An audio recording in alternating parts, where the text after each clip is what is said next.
This video is titled Free Body Diagrams and Governing Equations for Mechanical Systems Part 2. Here, we will demonstrate how to derive the governing equations for more complicated systems that consist of multiple elements.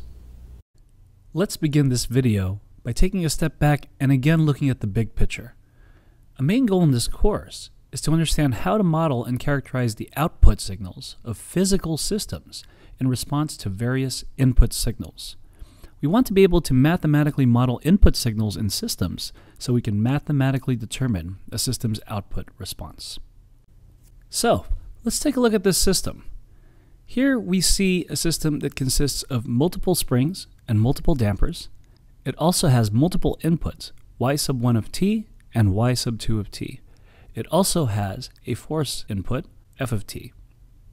Now, assuming a lumped element model, let's utilize everything that we've learned thus far to derive this system's governing equation, which is also called an equation of motion. The first step towards deriving a governing equation is to sketch a free body diagram. We want to draw only forces that act directly on this mass. So let's take a look at these two springs on the left. There's a yellow spring with spring constant k sub 1 and a red spring with spring constant k sub 2. We know that these two springs are in parallel, and therefore we could replace these two springs with a single spring with a spring constant k sub eq, which is equal to the sum of the spring constant of the red spring and the spring constant of the yellow spring. Here we see two dampers. These two dampers are in series, and we know we could replace elements in series by a single element, a single damper, with a viscous friction coefficient, b sub eq, that equals the inverse of 1 over b sub 1 plus 1 over b sub 2. Here we see the mass connected to a spring, which is connected to a purple damper, and that purple damper has a force acting on one of its nodes. In this course, we are assuming ideal springs and dampers, and therefore these forces are transmitted through these elements. Therefore, this force, F of t, can be transmitted from the right node of the damper to the left node of the damper, and therefore we could disregard the damper.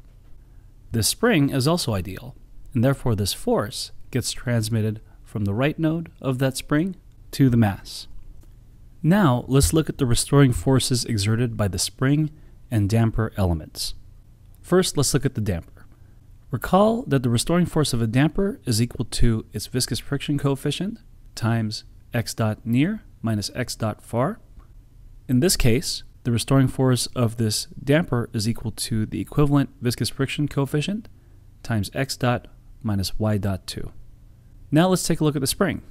Recall Hooke's law that states that the restoring force of a spring is equal to the spring constant times x near minus x far.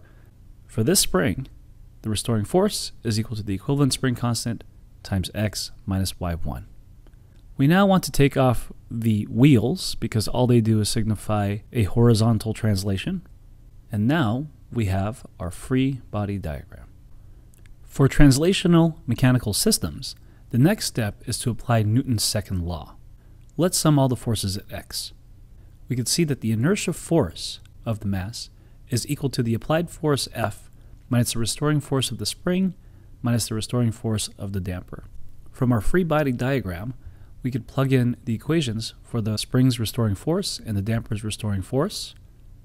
We could then rearrange the equation so that it looks like this. And now we are going to rearrange the equation again so that b sub eq x dot and k sub eq x is on the left side of the equal sign. We do this because we want the outputs on one side of the equation and the inputs to be on the other side of the equation. Now, we want to make the coefficient of the leading term 1, so we divide through by mass, and what you see in the green box is the governing equation for the system. Let's do a quick summary of what we just did and relate it to the big picture. We started off with a mechanical system. This system had multiple displacement inputs and a force input. In order to obtain the governing equation of this mechanical system, we drew a free body diagram, and from the free body diagram, we were able to derive the equation of motion for this system. We divided through by mass because we wanted the governing equation to be in canonical form. In this form, we're able to determine the damping ratio, zeta, omega n, which is the undamped natural frequency, alpha, which is a constant that depends on system parameters, and h of t, which encompasses all inputs. By having it in this form, we could determine the output of the system. Now let's look at a vertical system. Here you see a mass connected to two springs and a damper. This system has a displacement input, y of t. In this analysis, we assume static equilibrium. By doing so, we are already taking gravity into account. Therefore, we assume that we are measuring x sub 1 from the static equilibrium position. Let's draw the free body diagram. First, we will redraw the mass. Here is the mass with x sub 1 pointing upwards to indicate the positive direction of motion. The restoring force of the spring will be pointing downwards, and it's going to equal k sub 1 times x sub 1 minus x sub 0. The restoring force of the damper will also be pointing downwards, and it's going to be equal to its viscous friction coefficient times x dot sub 1 minus x dot sub 0. Now the green spring is connected to a movable platform, and in this case its restoring force is equal to k sub 2 times x sub 1 minus y. And this is your free body diagram for the system. Now that we have the free body diagram, we could apply Newton's second law. However, we could first simplify this free body diagram by taking note that x sub 0 is at a fixed reference position, and therefore is equal to 0. Summing forces at x sub 1, we see that the inertial force of the mass is equal to the negative of the restoring force of the spring minus the restoring force of the green spring minus the restoring force of the red damper. Plugging in the equations on our free body diagram, our equation now looks like this. And rearranging, it now takes this form. And again, we will put b x dot sub 1, k sub 1, x sub 1, k sub 2, x sub 1 on the left side of the equal sign. This is because we want the outputs to be on one side of the equation and the inputs to be on the other. We rearrange the equation so that k sub 1 and k sub 2 are within the parentheses because they're both multiplied by x sub 1. And we divide through by the mass to get the canonical form of the governing equation. So again here, because it is in the canonical form, we could determine zeta, omega sub n squared, and alpha. Now let's go over the key points of this video. A main goal in this course is to understand how to model and characterize the output signals of physical systems in response to various input signals.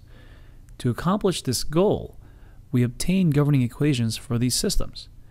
First, we sketch mechanical systems using appropriate mechanical elements.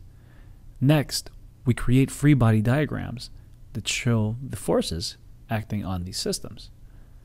Next, we apply Newton's second law to obtain a governing equation. And finally, we put governing equations in canonical form by making the coefficient of the leading term equal to 1. On the bottom, the green box on the left shows the canonical form of a first-order system, and the green box on the right shows the canonical form of a second-order system. Now it's time for a quiz. Here you see a system consisting of a mass and a spring with spring constant K. The system has an input force F of t. What is the undamped natural frequency for this system? The correct answer is D. To see why, let's draw a free body diagram of the system. Here we see the positive x direction is to the right, and the input force is acting in the positive x direction. The spring exerts a restoring force, k times x, in the opposite direction. Now, let's sum forces. Summing forces at x and rearranging so that the output is on the left side of the equation and the input force is on the right side of the equation shows that this is a second-order system. Dividing through by the mass m results in the canonical form of a second-order system.